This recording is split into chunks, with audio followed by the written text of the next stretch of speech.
নমস্কার, কাকলিস কুকিং হাবের নতুন আরেকটি ভিডিওতে আপনাদের সবাইকে স্বাগত। আজ আমি একটা বহু পুরনো নিরামিষ রান্না আপনাদের কাছে শেয়ার করব।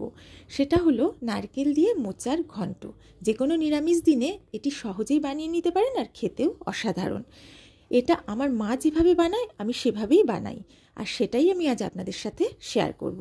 তাহলে চলুন রেসিপিটা দেখতে থাকুন। মোচার ঘন্ট বানানোর জন্য একটা মাঝারি সাইজের মোচা নিয়েছিলাম। সেটা থেকে ফুলগুলো বার করে ছাড়িয়ে আমি খুব কুচি কুচি করে কেটে নিয়েছি। তারপর হলুদ আর লবণ দিয়ে জলে ভিজিয়ে রেখেছি। এটা আমি 1 ঘন্টা ভিজিয়ে রাখবো। হলুদ দিয়ে মোচা কিছুক্ষণ ভিজিয়ে রাখলে মোচা কিন্তু কালো হয় না। 1 ঘন্টা পরে আমি একটা প্রেসারের মধ্যে যে মোচাটা ভিজিয়ে রেখেছিলাম সেই জল থেকে ভালো করে হাত দিয়ে জলটা নিংড়ে আমি প্রেসারের মধ্যে মোচা দিয়ে দিচ্ছি। এবার এটা প্রেসারে আমি বেশ কয়েকটা সিটি দিয়ে সেদ্ধ করে নেব। আপনারা সেদ্ধ না করেও করতে পারেন। আমি যখনই মোচা রান্না করি সেদ্ধ করেই করি। আর মোচা কাটাটা আমি এই ভিডিওতে দেখাতে পারলাম না, হয়তো সবাই মোচা কাটা জানেন, তবুও অন্য কোনো ভিডিওতে আমি মোচা কাটাটা দেখিয়ে দেব। এবার আমি এর মধ্যে দিয়ে দেবো পরিমাণ মতো জল। জলটা দেওয়ার পরে আমি এর মধ্যে দেব 1/2 চা চামচ লবণ। তারপরে এটাকে সেদ্ধ করে জল ঝরিয়ে নেব। এবার গ্যাসে একটা কড়া বসিয়ে দিয়ে আমি বেশ কিছুটা সর্ষের তেল দিয়ে দিলাম। তেলটা হালকা গরম হলে আমি এর মধ্যে ফোড়ন দিলাম। ফোড়ন দিয়েছি 1 চা চামচ মৌরি, 2টো শুকনো লঙ্কা আর একটা তেজপাতা। শুকনো লঙ্কা তেজপাতাটা একটু ছিঁড়ে দিয়েছি। 30 সেকেন্ড ভেজে নেওয়ার পর খুব সুন্দর গন্ধ বেরিয়েছে। এবার আমি এর মধ্যে দিয়ে দিলাম আলু। 2টো ছোট আলু আমি ছোট ছোট টুকরো করে কেটে নিয়েছি। আলুটা বেশ লাল লাল করে ভাজবো, এমনভাবে ভাজবো যে হালকা সেদ্ধও হয়ে যাবে।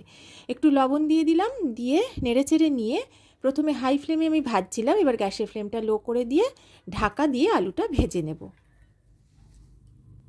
এদিকে মোচাটা আমি সেদ্ধ করে জলটা ঝরিয়ে নিয়েছি। মোচা সেদ্ধ জলটা কিন্তু ফেলবো না, ওটাও রান্নাতে ব্যবহার করব। এবার হাত দিয়ে মোচাটা বেশ ভালো করে আমি একটু চটকে নিচ্ছি, তাহলে রান্নার পরে বেশ একটু মাখো মাখো হবে, খেতেও ভালো লাগবে, দেখতেও ভালো লাগবে। আলুটা খুব ভালো করে লালচে করে ভেজে নিয়েছি। তারপরে আমি এর মধ্যে অ্যাড করে দিচ্ছি 1 টেবিল চামচ আদা বাটা। আদা বাটাটা দিয়ে অল্প কিছুক্ষণ আমি একটু ভেজে নিলাম। এবার আমি এর মধ্যে দিচ্ছি 1.5 টেবিল চামচ মৌরি বাটা। আমি কিন্তু ফোড়নেও মৌরি দিয়েছি, এখানে বাটা মশলাতেও মৌরি বাটা দিলাম। এবার মৌরি বাটাটা দিয়ে অল্প কিছুক্ষণ একটু ভাজবো। আর ঘন্টতে মৌরি ব্যবহার করলে গন্ধ কিন্তু খুব সুন্দর আসে, খেতেও ভালো লাগে। এবার অল্প কিছুক্ষণ আমি ভেজে নিলাম। এরপরে আমি এর মধ্যে দিয়ে দিচ্ছি 1/2 কাপ মতো ভেজানো ছোলা। ছোলাটা আমি আগের দিন রাতে ভিজিয়ে রেখেছিলাম। ছোলার বদলে এখানে আপনারা মটর ডালের বড়াও ব্যবহার করতে পারেন। আগের দিন ভিজিয়ে রেখে মটর ডালটা ভালো করে বেটে নিয়ে সেটা থেকে ছোট ছোট বড়া ভেজে এই রান্নাতে দিয়ে দিতে পারেন। আমি আজ ছোলাই ব্যবহার করলাম। ছোলাটা দিয়ে অল্প কিছুক্ষণ আমি ভেজে নিলাম। এবার আমি এর মধ্যে দিয়ে দিচ্ছি পরিমাণ মতো হলুদ গুঁড়ো। হলুদ গুঁড়োটা দিয়ে একটু মিশিয়ে নেব নেড়েচেড়ে। তারপরে আমি এর মধ্যে দিয়ে দেব 1 চা চামচ কাশ্মীরি লঙ্কার গুঁড়ো। এটা দিয়েও আমি নেড়েচেড়ে মিশিয়ে নিচ্ছি। অল্প কিছুক্ষণ একটু ভেজে নেব, হলুদের কাঁচা গন্ধটা যতক্ষণ না চলে যায়। ভাজাটা হয়ে গেছে। এবার দিয়ে দিচ্ছি সেদ্ধ করা মোচা। মোচাটা দিয়ে গ্যাসের ফ্লেমটা আমি মিডিয়ামে করে দিলাম। দিয়ে আমি ভালো করে মশলার সাথে মোচাটা মিশিয়ে নেব। তারপর গ্যাসের ফ্লেমটা মিডিয়াম টু হাইতে করে বেশ কিছুক্ষণ ধরে এটা আমি ভেজে নেব। বেশ কিছুক্ষণ সময় ধরে ভালো করে আমি মিডিয়াম ফ্লেমে ভেজে নিয়েছি। এবার আমি এর মধ্যে দিয়ে দিচ্ছি স্বাদ মতো লবণ, আর আমি এতে দেব 4টে চেরা কাঁচা লঙ্কা। লবণ আর ঝালটা অবশ্যই আপনারা আপনাদের স্বাদ মতো দেবেন।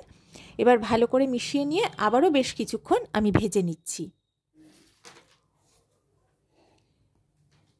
ভালো করে ভাজা আমার হয়ে গেছে। এবার আমি দিচ্ছি 1 কাপ গরম জল।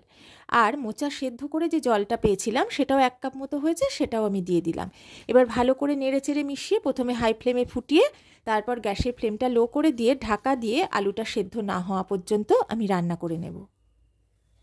5 থেকে 7 মিনিট ঢাকা দিয়ে রাখার পরে আমি ঢাকাটা তুলে দেখে নিচ্ছি, জলটা ভালোই কমে এসেছে, আলুটাও সেদ্ধ হয়ে গেছে।